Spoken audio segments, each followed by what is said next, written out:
पति और पत्नी में झगड़ा हो गया। झगड़ा इतना बढ़ गया कि पत्नी गुस्से में मायके चली गई। पत्नी का मायका दूसरे शहर में था, जहां पहुंचने में 4 से 5 घंटे लगते थे। उसके एकदम मायके में देखकर घर वाले आश्चर्यचकित हो गए। पत्नी अपने मायके में आराम से रह रही थी। माँ के हाथ से गरम गरम पकवान और जलेबी खा रही थी। उसके वहाँ पहुँचने के बाद लॉकडाउन लग चुका था। शायद लॉकडाउन भी उसके मायके आने का इंतज़ार कर रहा था। इधर उसकी अपने पति से बात हुई लगभग 1 हफ्ता हो गया था। उसके पति ने भी उसे फ़ोन नहीं किया, क्योंकि वह भी उससे बहुत नाराज़ था। पति घर पे अकेला ही रहता था।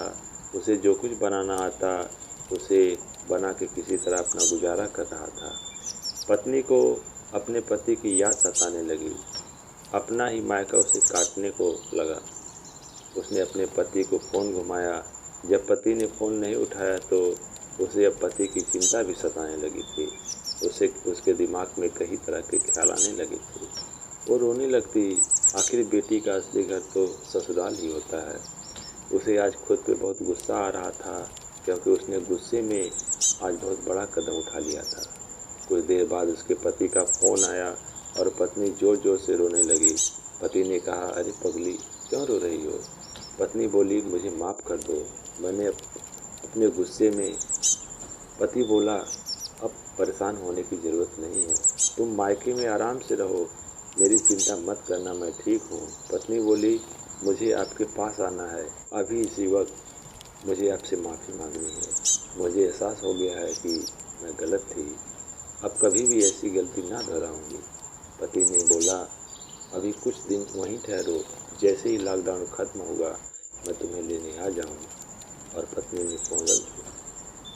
2 महीने बाद पति अपनी पत्नी को लेने आए। पत्नी या पति के साथ घर आई।